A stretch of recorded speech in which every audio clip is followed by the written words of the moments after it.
Have you ever heard something so creepy that someone had said to a chick, and you were like, even you as a guy was like, dude, that's so fucking cringe. Well, I was talking to someone in my DMs, and excuse the excuse the attire, I just got back from the boxing gym. It was a wicked workout, I'm all sweaty pretty much, so after this, we're gonna go hit the showers. But this was so important that I had to tell you guys before I hit the showers. And I was talking to somebody in my DMs, and he was showing me his text messages, and he texted a chick, and he was like, why didn't she respond to me? Why'd she leave me on scene? And dude, he said, why don't, like, it was like a rainy day or something like that yesterday, and he texted her, and he was like, how about you come over and we can warm each other up? And she just left it on scene. It's just like, it was so fucking cringe. Like, why would you say that? When you just met a chick, how about you come over and we can warm each other up? That has this sexual connotation to it that you're gonna try to fuck her. And it creeped her out, and she didn't respond to you. And so these are 5 non-creepy words that I'm gonna give to you now that's gonna make women think about sex in a good way, but not in like a really creepy way that's gonna turn her off completely. And so, most of you guys are just way too fucking nice, right? You're way too nice, you're way too predictable, and you're trying way too hard. And this comes out in the way that you talk to women. And the first word that I want to teach you guys about what to say to make her think about sex and make her want to fuck you is no. No. Bad. No. I guess I just gave you number 1 and number 3, actually. So I just gave you a 2 and 1 just now. But no. No. Most of you guys are way too nice, like I said. You're way too nice, you're way too accommodating, you're way too accepting, and you're afraid to say no. But I'm telling you this, if you can never say no to a chick, she'll never want to fuck you. I was just talking about this on my Arrows group call yesterday for the guys that are working with me and my team one-to-one directly to fix this. And we talked about boundaries and being able to say no yesterday. And sometimes this is saying no to yourself too. There's a hotel, if you guys have read my book, it's right there, I believe. Yeah, should be it. That one right there, like that tan orange one.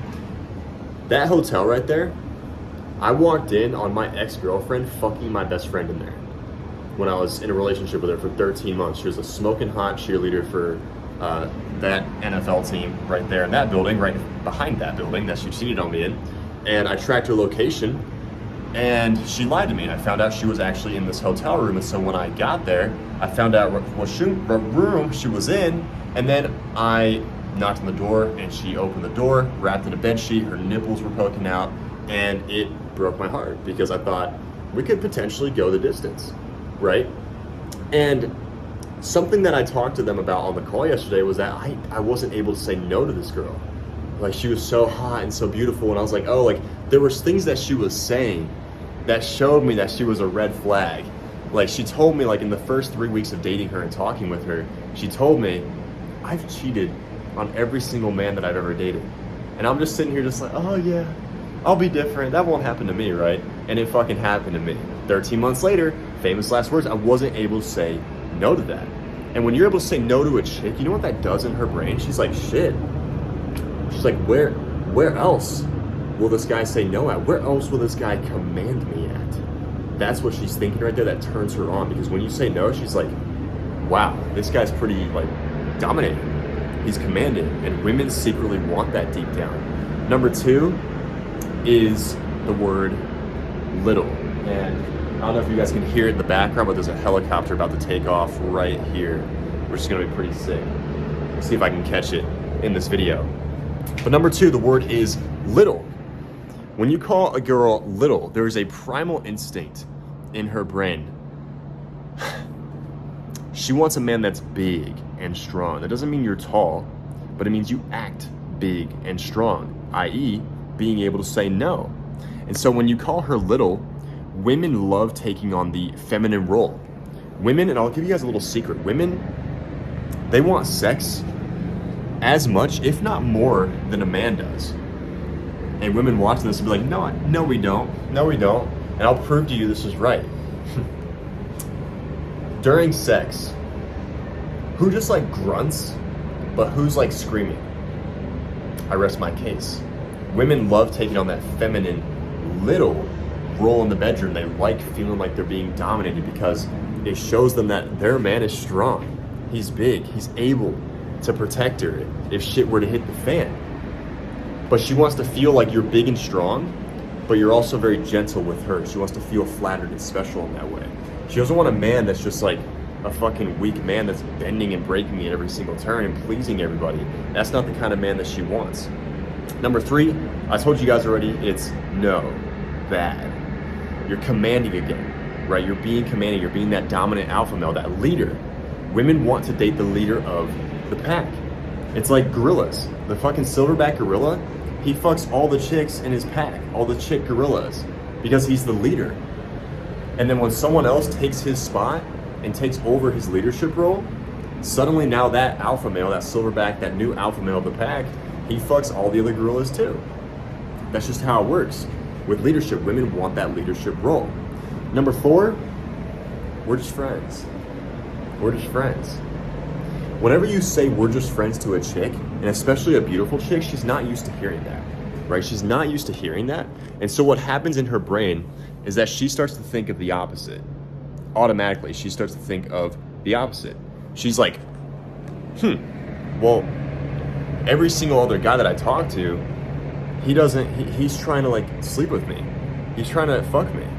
But this guy, like, he's different. He just said we're just friends. Like, hot girls, like, it doesn't compute in her brain. She's not used to hearing that. She's like, what? Like, what do you mean? What do you mean just friends? And so automatically when you tell a hot girl, oh yeah, we're just really good friends. Even I told my girlfriend this. This is so funny back in the day. She like spat out her drink. Like, she like came over and I was like, oh yeah, this is like my best friend Brittany. And she like fucking spat out her drink. She's like, what? She was like, friends. Like, you see what that does in a girl's brain? Like, it just doesn't compute. Because every single guy is trying harder to sleep with her and be with her, but then when you get a guy that's just like, yeah, we're just friends, suddenly she thinks of the opposite. And it sounds like that helicopter's taking off. I don't know if you guys can see it or not. It's like the blade is spinning. Oh, there it goes. You guys see it? Yeah, there it is. It's taking off right there. I don't know if you can see it. Let me see if I can zoom in really quick.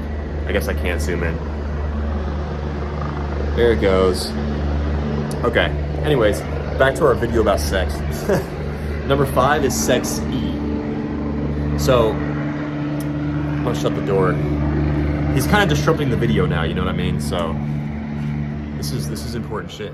So, number 5 is sex E. Right? Don't talk about sex. Sex is not a logical topic. Sex is emotional. And when you call a girl sexy, you never call somebody sexy, or you never say the word sexy around a person that you're just not attracted to. And so you are indirectly telling her that you are attracted to her without actually saying that you're attracted to her.